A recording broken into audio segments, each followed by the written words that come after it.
আমাদের বাড়ির বোগেনভেলিয়া গাছটার এই টবটা অনেক দিন ধরেই ভেঙে গিয়েছিল। তো আমি এটাকে একটা ভালো টবে লাগাবো।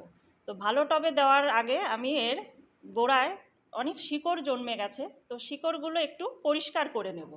তো এগুলো তো সব সময় করা হয় না, তো সেই জন্য আজকে মনে করলাম এগুলো একটু একবারে ভালো টবে দেওয়ার সময় পরিষ্কার করেই নিই।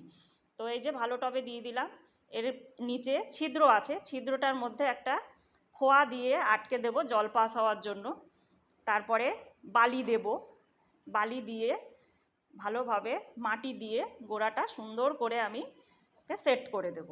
এবার গাছটা যখন দাঁড়িয়ে যাবে, একে আমি অনেক দিন ছাওয়ায় রেখে রেস্টে রেখে দেব, যাতে গাছটা শিকড় ছাড়ে। শিকড় ছাড়া পর্যন্ত আমি অপেক্ষা করব।